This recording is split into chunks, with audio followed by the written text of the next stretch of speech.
Salut tout le monde!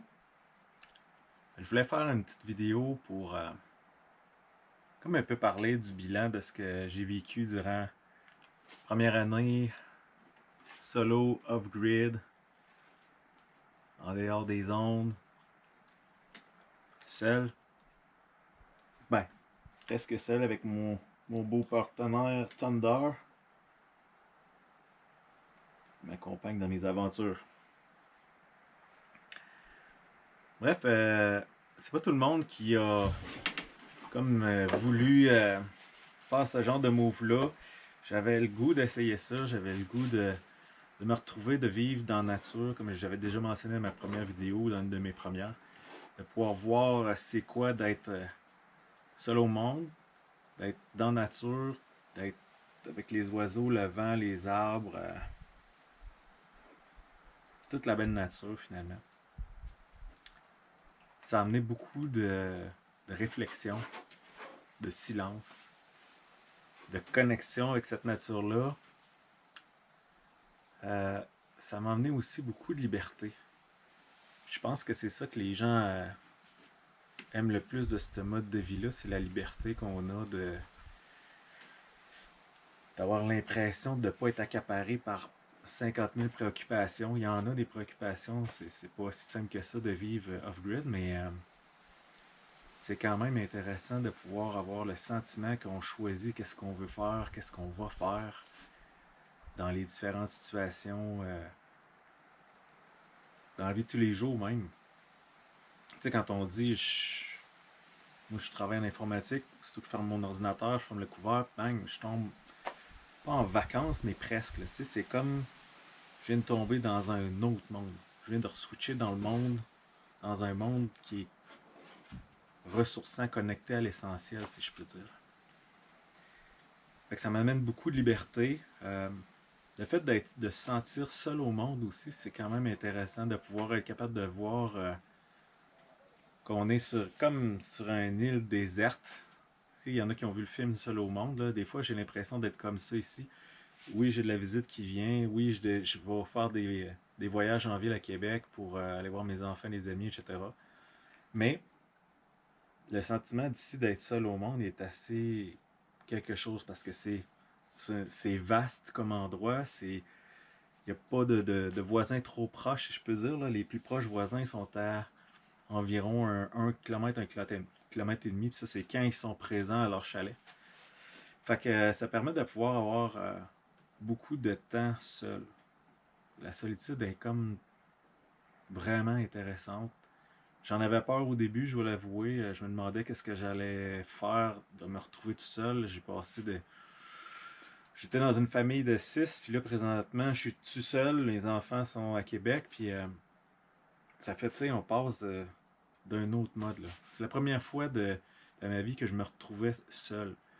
C'est-à-dire que j'ai pas été soit avec ma famille, mes parents, frères et sœurs, soit été coloc, soit avoir vécu avec mon ex-conjoint, avec les enfants et tout ça. Là. C'est la première fois de ma vie que je me retrouvais seul dans un endroit à vivre.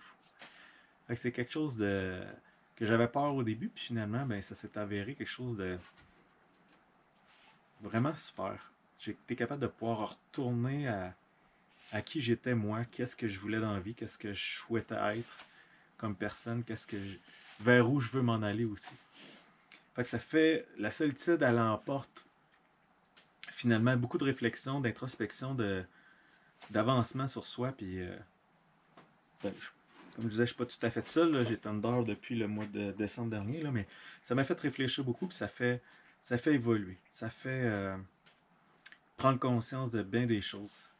Il y a beaucoup de lâcher prise que j'ai fait. Il y a des situations qu'auparavant, off, ça m'aurait dérangé. Puis là, je leur dis, bah, ça me dérange pas. T'sais. On apprend à vivre heureux avec peu.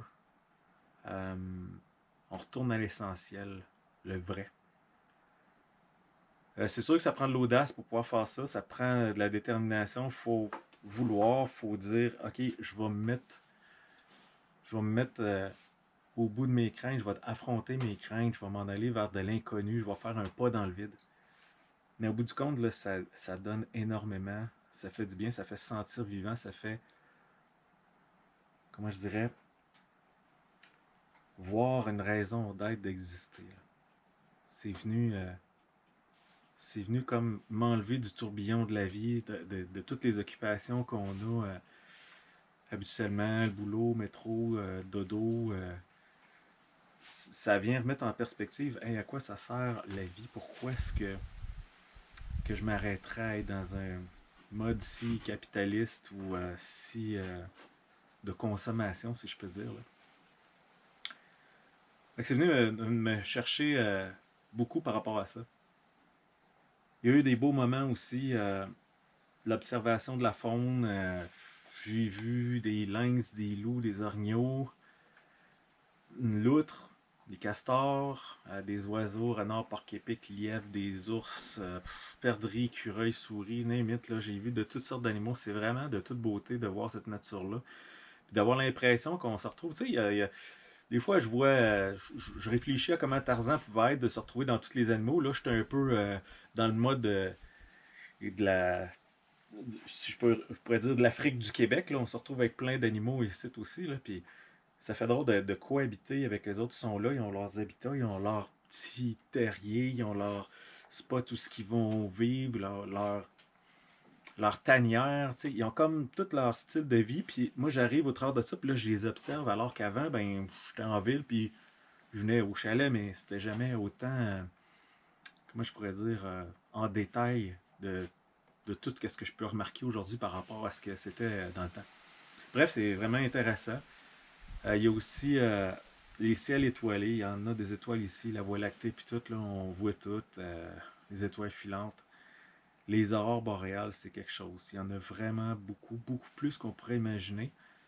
Souvent, on les voit pas à l'œil nu parce que il y a comme des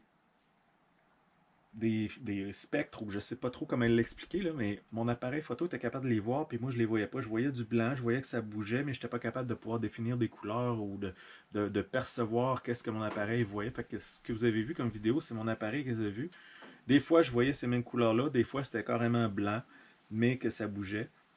Mais c'est vraiment intéressant de voir ça, les aurores boréales, puis il y en a vraiment plus qu'on pense. Aussitôt qu'on voit qu'il y a un peu de lueur vers le nord, ben on peut s'imaginer qu'il peut y avoir des aurores boréales. Fait que dans ce temps-là, ben j'arrivais avec mon appareil, je prenais des clichés, j'allais voir qu'est-ce que ça avait l'air. Puis là, ah, ok, il y a des aurores boréales, c'est intéressant parce que ça fait toujours des belles photos, des belles images. Là, vous en avez vu déjà sur ma page Facebook ou encore dans les vidéos que j'ai mentionnées dans la cabane à Joe. Fait qu'il y a eu des belles choses que j'ai vues par rapport à ça. La pêche, la chasse aussi, c'était des beaux moments. Puis curieusement, la pêche, quand j'habitais pas ici, à chaque fois que je venais, je me dépêchais d'embarquer sur le lac, aller pêcher, pêcher au doré, au brochet ou à truite sur d'autres lacs. Puis j'avais l'impression qu'il fallait que je doive en profiter. Comme si c'était quelque chose de rare, de quelque chose de occasionnel, qu'il fallait que je profite de ce moment-là parce que ça arrive très rarement. Puis finalement, au bout du compte, je me suis rendu compte que aujourd'hui, j'habite ici, ma chaloupe est à l'eau présentement, est prête à utiliser, puis je m'en sers pas si souvent que ça parce que je me dis toujours, ah, ben si j'ai envie d'y aller, j'y vais, puis ben, sinon, ben j'irai demain, puis sinon, ben j'irai après-demain. Fait que la nécessité d'aller embarquer sur le lac pour aller à la pêche, puis la frénésie, si je peux dire, elle est moins présente. Pas que j'aime pas pêcher, puis tout ça, mais c'est comme si c'est moins, il faut que j'en profite, il faut que je sois opportuniste de ce moment-là. Fait que ça fait un drôle de feeling, mais à chaque fois que j'y vais, je suis toujours content de le faire. C'est juste que j'ai moins l'impression d'être dans l'urgence de profiter du moment parce que ben c'est là puis je peux en profiter n'importe quand. C'est comme une espèce de liberté. Je suis moins dans l'obligation d'être dans l'opportunité de le faire finalement. Fait que ça fait un drôle de feeling de savoir que tout est là puis que ben oui j'ai envie d'y aller mais ah, peut-être pas à soir, je vais y aller demain. Puis tu sais ça fait drôle mais c'est moins c'est moins nécessaire, si je peux dire, qu'auparavant par rapport à ça. La chasse aussi, j'ai eu des belles chasses avec mon fils, avec mes amis. C'est vraiment super. D'ailleurs, j'ai plusieurs amis qui sont venus me rendre visite. Il y en a toujours quelques-uns là, que je peux dire, waouh, eux autres, ils m'ont accompagné dans ce projet-là. Ils m'ont aidé énormément. Je pense à mon voisin de chalet, Jack. Jack avec sa blonde, Claudia. Jérôme, qui était mon... comment je pourrais dire? Aussitôt que j'ai un pépin, qui se passait de quoi, il me préparait ce qu'il fallait à Québec pour que quand je revienne à Québec, je puisse avoir tout ce que j'avais besoin pour revenir, pour solutionner mes différents problèmes que j'avais. Fait que ça a été une mine d'or. Il y a Étienne aussi qui m'a donné un méchant coup de main de toutes sortes de projets que j'ai fait ici. Mes frères, ma soeur aussi, Israël, David, Suzanne, qui m'ont grandement aidé dans toute cette aventure-là, qui m'ont supporté aussi au travers de tout ça, parce qu'il y a des moments où j'avais envie de voir, de jaser avec du monde, de voir du monde, puis ils étaient là, puis j'avais du bon temps avec eux autres. J'ai plein de gens qui sont venus. Steve, un autre de mes amis qui est venu. Euh, de toutes sortes de gens qui sont venus faire un tour aussi. Francis aussi, je pense. J'en ai comme. Je les oublie, je pense pas à toutes, là, mais il y a vraiment beaucoup de gens qui sont venus ici profiter de la nature, tout ça, de vivre un peu qu'est-ce que je vivais, de le partager, que je pouvais leur partager avec eux autres. Fait que c'est vraiment intéressant, c'est enrichissant de pouvoir discuter de tout ça, discuter de la vie, discuter de plein de sujets dans le cadre de la nature, parce quand on arrive ici, on s'arrête. Puis qu'est-ce qui reste? Ben là, c'est les gens. Les discussions qu'on a avec les gens. Parce qu'on n'a pas le train-train quotidien là, qu'on a en ville avec le trafic. Il faut que j'aille faire la commission, tatata. Je vis pas ce vie-là. Moi, je redescendais en ville pour aller chercher des provisions à chaque 2 semaines environ, ou 3 semaines quand c'était l'hiver en skidoo. Fait que, tu sais, on se retrouve, puis là, ben, on a beaucoup de temps pour apprécier la vie comme elle est, apprécier le temps qui passe, puis apprécier le présent comme il est. Fait que c'est vraiment intéressant d'avoir vécu tout ça. Ça m'a permis de me redécouvrir aussi, de voir ce que je voulais, ce que j'aimais. Euh, dans le train-train de la vie, là, des fois, on passe à côté de notre vie. On est en train de se dépêcher de répondre à 56 choses qui pop. Puis finalement, on s'arrête pas pour dire hey, c'est quoi je veux, c'est quoi que j'aime, c'est quoi que je veux continuer à faire, qu'est-ce que je veux arrêter de faire, vers où je m'en vais. Fait que ça m'a permis, moi, de me redécouvrir puis d'aller cheminer vers un nouveau moi. Parce que j'ai passé au travers de différentes étapes dans les dernières années, puis là, je suis rendu à l'étape de ah, ok, on dirait que je suis en train de me redéfinir, puis ça s'en va vers ça, puis je suis heureux de voir vers où je m'en vais. Euh, j'ai eu beaucoup de plaisir, de découverte que j'ai eu à être ici. J'en ai parlé de la nature, bien sûr, les aurores. M'amuser avec différents projets. J'ai fait les bains, l'abri pour le bois. Euh, j'ai fait une douche aussi à l'intérieur. J'ai jonglé avec l'électricité à gauche et à droite, les panneaux solaires. J'ai rajouté un panneau solaire pour avoir plus d'électricité. Euh, j'ai eu aussi j'ai construit un réservoir d'eau. Puis j'ai également isolé le plancher parce que j'aurais pas été capable de pouvoir passer l'hiver avec le plancher que j'avais, il n'était pas isolé. Fait qu'il a fallu que j'enlève tout le contreplaqué à grandeur, que je mette une couche d'isolant avec le grillage de souris, anti-souris. D'ailleurs, que c'est une idée de mon fils Benjamin. Puis j'ai changé aussi de poêle à bois pour pouvoir avoir quelque chose qui était assez performant pour passer l'hiver parce que pendant tout l'hiver, j'ai eu vraiment plusieurs fois des moins 40 là, au thermomètre. Ça veut dire qu'il faisait extrêmement froid. On sort dehors, là, puis on le sent tout de suite. Là, il fait fret. Là. C'est pas le moins 20, moins 25 qu'on peut pogner des fois à Québec. Là, et c'est moins 40, là, c'est quelque chose. Puis d'ailleurs, le Thunder que vous avez vu, là, qui se promène au travers des bleuets, il était fait pour aller dehors. Je l'ai ramassé début décembre l'année passée. C'était un chien qui était en refuge depuis 2 mois. Puis j'étais content de l'emmener ici parce que je pouvais lui donner un peu le paradis pour quelqu'un qui était comme en prison, si je peux dire. Ça faisait 2 mois qu'il était dans dans une espèce d'enclos, là, dans un refuge animal à Roberval. Puis je disais, tabarouette, ça me prend un chien pour pouvoir m'accompagner dans ce que je vis puis partager parce que c'est quand même intéressant de pouvoir avoir une présence animale. Tu sais, ça fait drôle à dire, mais je peux flatter mon chien le soir, je peux aller jouer avec lui. Ça fait du bien.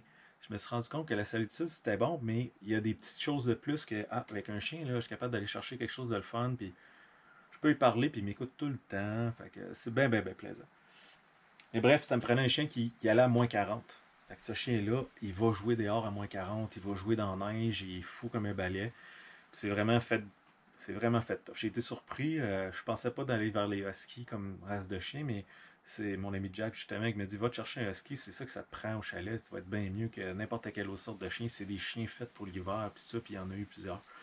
Fait que je suis pas déçu du tout de mon choix. Il y a qu'une petite passe de parc épic qui a été plus difficile parce que là, il court après différents animaux, puis il a vu un parc épic à un moment donné, il s'est piqué le nez, fait que ça, c'était moins le fun un peu, là. Mais outre ça, il est un peu fugueur.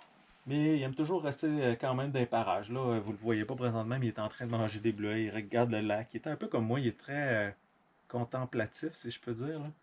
Il aime beaucoup regarder. Souvent, l'hiver, là, il montait, on avait un banc de neige ici, là, il montait sur le toit. Puis il s'en allait regarder le lac. Il regardait aux alentours les animaux, ou s'il y avait quelque chose qui bougeait, les sons qu'il y avait. C'est vraiment... Il est un peu contemplatif, je suis pas mal certain en tout cas. Moi, j'aime à croire qu'il l'est.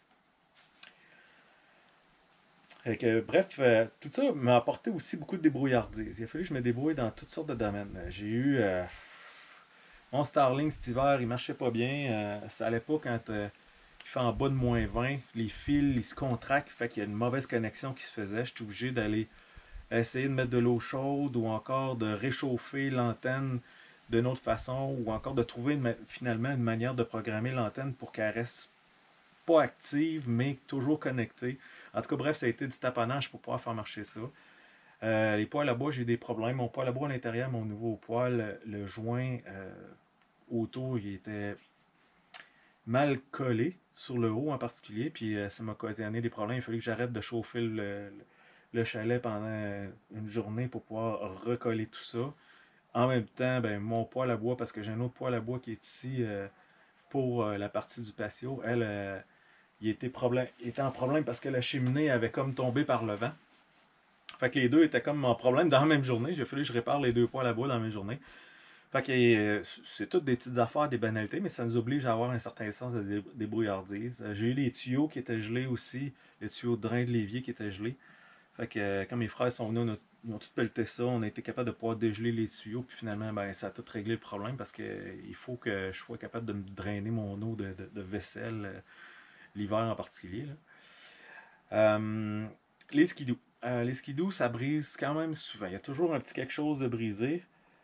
J'ai des machines qui sont pas récentes non plus, mais euh, ça brise quand même. Fait qu'il faut faire attention là, d'avoir des plans A, des plans B puis des plans C. Là, parce que des fois le plan A il marche pas, puis le plan B non plus. Fait que là on se retrouve avec un plan C, puis on espère que lui va marcher, mais ça fonctionne. Fait que c'est que j'avais toujours un skidoo d'espère au cas que mon skidoo principal soit brisé.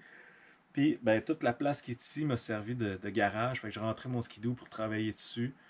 Souder des fois des matériaux avec la génératrice. Ça a été un autre problème aussi, la génératrice. Là.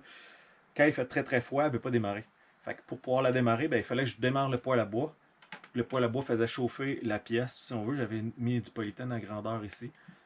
Puis ça me faisait une pièce à l'abri du vent puis à l'abri du froid, entre guillemets, en faisant chauffer le poêle à bois. Fait que ça démarrait la génératrice. La génératrice me permettait d'avoir du courant des fois quand mes panneaux solaires ne fournissaient pas. Ou encore quand que je voulais faire de la soudure ou des travaux avec des outils électriques plus forts un peu que ce que mes panneaux solaires et ma batterie me donnent. Fait que c'était des défis, les skidoo brisés, mais ça se répare, puis il y a toujours moyen de moyenner en faisant toutes sortes de bricoles, là, mais ça finit par fonctionner, mais ça oblige à avoir de la débrouillardise.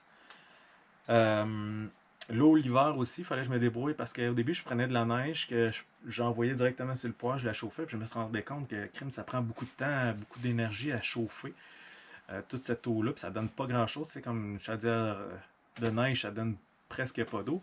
Fait que finalement, ben, je me retrouvais à prendre beaucoup de neige pour pas grand-chose d'eau. Fait que j'ai décidé d'aller, vous l'avez vu dans une des vidéos, approvisionnement en eau l'hiver, d'aller me chercher de l'eau directement dans le lac. Donc je me perçais un trou, je prenais une petite pompe 12 volts, j'embarquais ça dans mes chaudières, puis je remontais ça en haut dans mes bidons aussi pour pouvoir avoir de l'eau pour laver la vaisselle.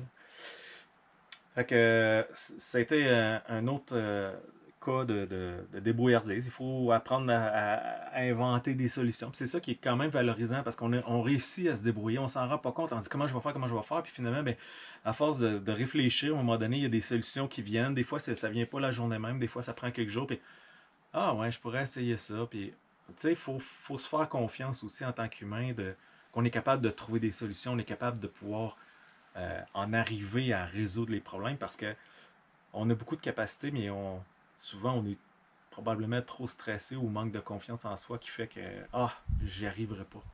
Mais dans le fond, quand on y pense, on a tout ce qu'il faut, ou pas mal souvent tout ce qu'il faut pour pouvoir résoudre nos problèmes. Sinon, ben, on a juste à aller voir des gens ou parler avec des gens qu'on connaît qui vont nous aider, les autres, avec leurs solutions parce ils ont des idées différentes. D'en discuter, ça aide beaucoup aussi.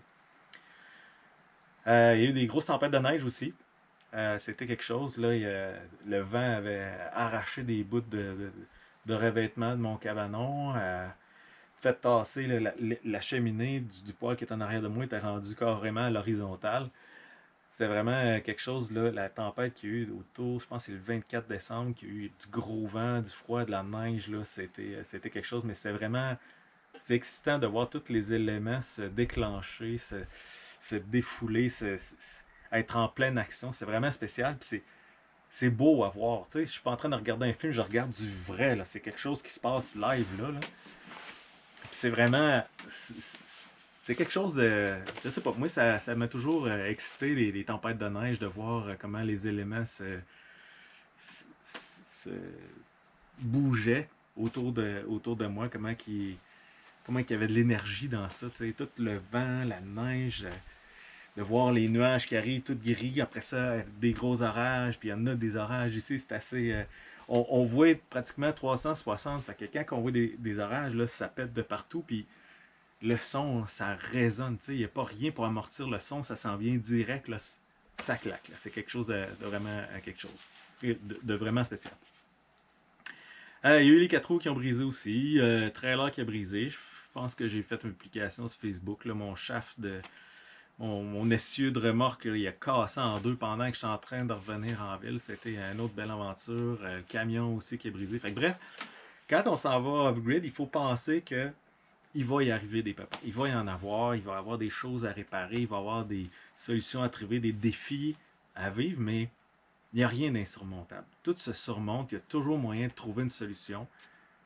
Comme je disais tantôt, soit qu'on les a, les ressources à l'intérieur de nous, ou on va demander de l'aide, ou encore l'Internet, YouTube, n'importe quel, des groupes sur Facebook aussi. Il y a beaucoup de gens qui ont de l'entraide qui se fait pour pouvoir faire en sorte qu'on sorte des problèmes en ayant des solutions que d'autres ont déjà vécues la majorité du temps. C'est rare qu'on va pogner un problème que ben t'es le premier à vivre ça dans ta vie, mon grand, bonne chance. Non, non, non, il y a tout le temps du monde qui ont vécu ça. Sinon, ben c'est des problèmes qui se résolvent assez facilement autrement. Fait que il y a quand même quelque chose que je voulais mentionner par rapport au skidoo. Là. Oui, c'est brisé, mais il y a quelque chose que j'ai découvert, c'est que c'est particulier d'arriver. Quand je suis arrivé au mois de décembre, j'étais le premier de tous ceux qui sont dans le secteur à être venu en skidoo, d'avoir battu la trail, d'arriver, puis il n'y a personne qui est venu encore. C'est comme si j'étais un peu, ça fait drôle de feeling, mais comme si j'étais le pionnier du territoire. Je m'en viens préparer le terrain pour que les gens qui puissent après ça passer, il y a une trail déjà de faite en skidoo en particulier.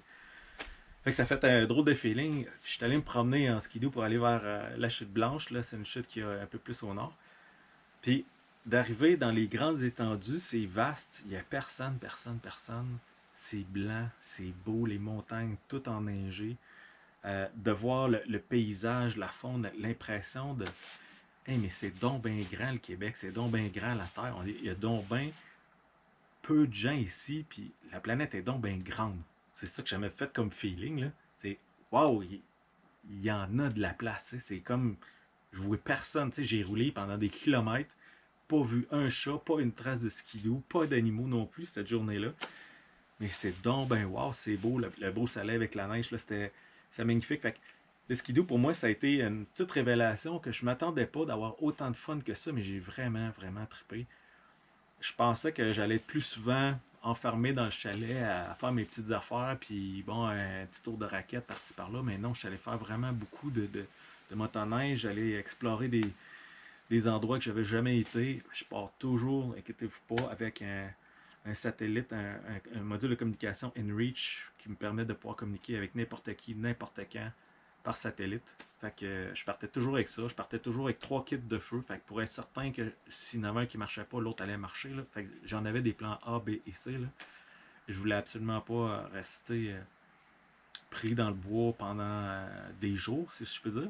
Fait que je partais avec mon kit de communication, du kit pour les feux, un kit pour survie en forêt, donc une hache, des barres protéines, toujours dans mon skidoo, de l'eau, pour être certain que si j'ai affaire à passer une nuit dans le bois, ben j'ai ce qu'il faut. J'ai ce qu'il faut pour me faire un feu, me faire un abri, j'ai de quoi manger, j'ai de l'eau, puis j'ai un module de communication, fait que les gens peuvent me retrouver assez facilement. Peut-être que ça va prendre un certain délai parce que les conditions sont assez arides. Il faut mentionner que l'endroit où je me stationne en camion, c'est à 30 km du chalet quand c'est l'hiver. Donc, je me stationne à cet endroit-là, je fais 30 km de skidoo, puis j'arrive à mon chalet. Fait qu'il peut arriver toutes sortes de choses dans ce 30 km-là. Puis entre vous et moi, le pire des scénarios, ce serait que j'en aurais 15 à faire pour pouvoir me rendre soit au chalet ou de retour au camion. Fait que 15 km, c'est quand même une bonne ride quand tu es en raquette ou encore que la neige est folle, la trail n'est pas tapée, qu'il faut s'organiser pour avoir beaucoup d'énergie à dépenser. Puis, tu sais, j'ai pas 20 ans, là, j'en ai 47, là, fait que ça paraît d'avoir un 15 km à faire quand tu n'es pas nécessairement aussi habitué ou aussi en forme que tu souhaiterais l'être. Fait que faut prévoir en conséquence de dire bon, ok, le pire des scénarios serait ça, je vais me construire un abri, je vais texter les gens, je vais m'assurer qu'il y a des gens qui vont pouvoir communiquer avec moi, puis je vais me mettre en sécurité parce que je pourrais pas me rendre à l'un ou l'autre, le camion ou le chalet, possiblement.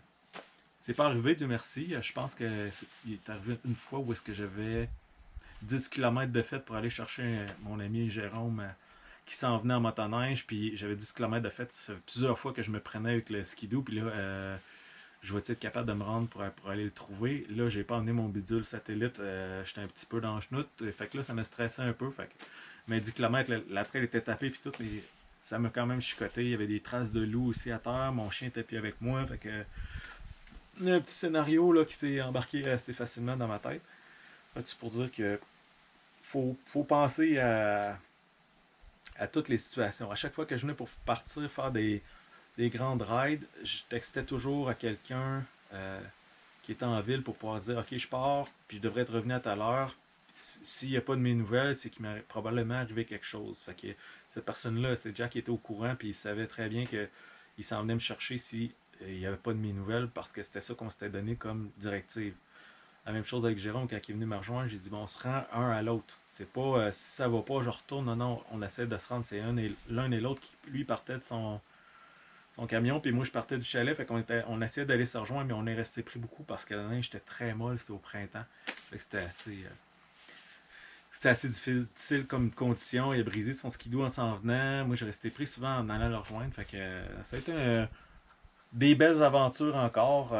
C'est les genres d'aventures qu'on se rappelle le plus. Il arrive toutes sortes de péripéties, mais on s'en sort tout le temps. Tu sais, c'est des genres de personnes que tu sais que tu pourrais aller à la guerre avec, puis tu sais que tu vas être capable de pouvoir t'en sortir avec lui. Là. Peu importe les circonstances qui vont arriver, là.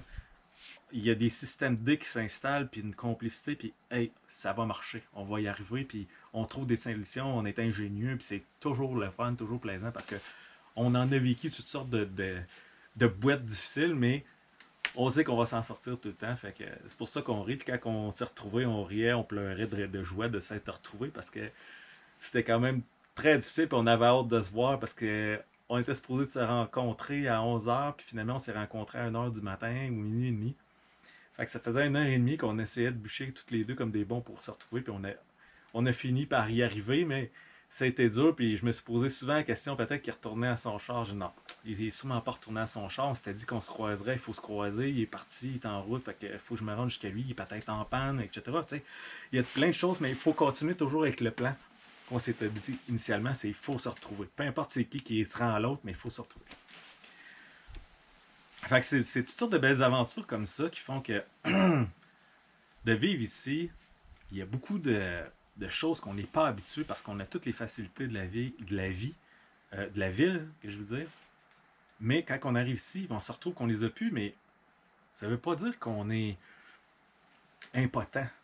On est capable, on a des ressources, c'est juste qu'on ne se souvient pas ou qu'on ne les a pas mis en pratique. Mais on a toutes des ressources pour pouvoir le faire. C'est ça que je trouve intéressant d'être ici, puis de ce que j'ai remarqué depuis l'année déjà, ça fait plus qu'un an que je suis ici, c'est qu'on arrive à passer au travers de beaucoup de défis. On a beaucoup de ressources à l'intérieur de nous, on a beaucoup de ressources auxquelles on a accès avec même Internet, c'est quand même quelque chose de phénoménal que les gens, si je peux dire, dans les années 1900, quand ils vivaient dans des situations comme ici, là, c'est ben tu te débrouilles, puis si t'as un problème, ben, tu te prends une petite plante là pour t'aider à guérir de telle affaire, ou ben donc tu prends ton cheval puis t'as attelé, ou encore tu pars en raquette pour pouvoir te rendre à sortir de ton pétrin. Aujourd'hui, là, on a beaucoup de ressources, les moyens de communication, satellites et tout, là, c'est incroyable. Fait que la vie off-grid, c'est dur, mais il y a quand même beaucoup de ressources qu'on a qui n'y avait pas dans le temps. Mais c'est quand même quelque chose que je trouve intéressant d'avoir à vivre ici parce que je suis obligé de me reconnecter avec. Ben, comment je vais me débrouiller? Là? J'ai pas de magasin, le Home Depot, le Rona ou Canac, là, il est pas là. Comment est-ce que je fais pour pouvoir avoir un morceau de bois parce que là, j'ai quelque chose qui est brisé, il faut que je le répare? Ben, je vais aller trouver un bio que j'ai ramassé à un moment donné, je vais le couper, je vais le tailler, je vais m'organiser pour qu'il puisse faire la job que j'ai besoin que ça fasse. J'ai toujours des morceaux qui traînent à gauche, à droite. Ah, je vais essayer de me débrouiller avec ça.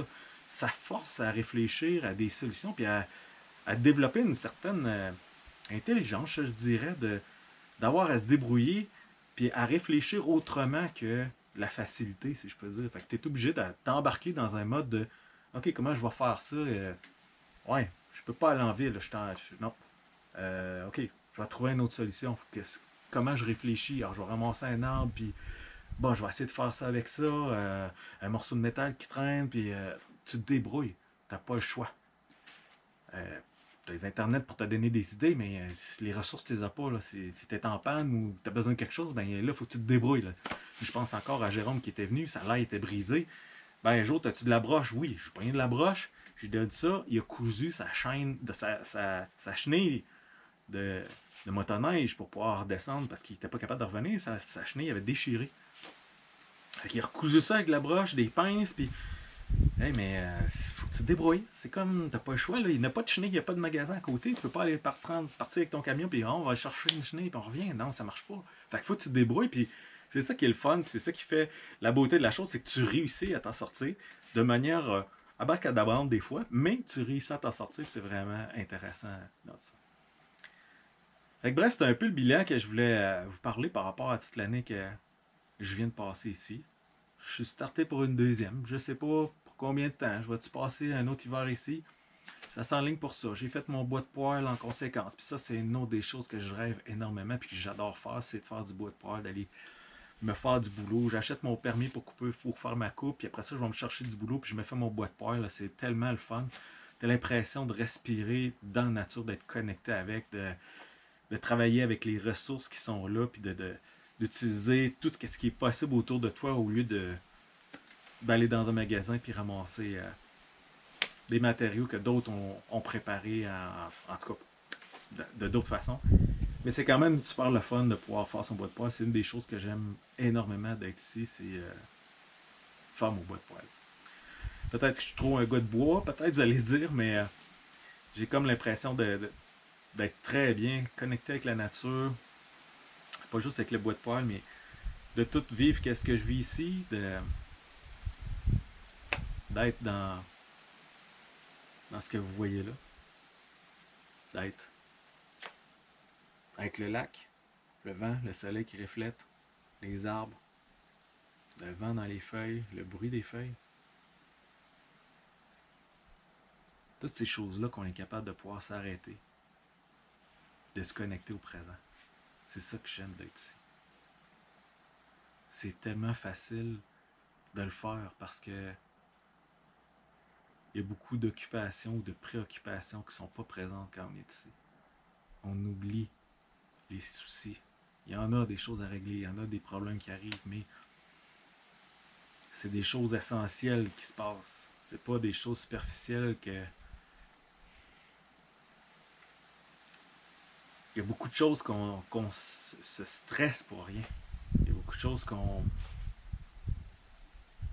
se préoccupe. La vie, c'est pas ça. La vie, c'est bien mieux que ça. Il y a moyen de pouvoir profiter de la vie en étant plus connecté avec la nature, à mon avis, plus connecté aux vraies choses. C'est être dans le présent. Salut tout le monde.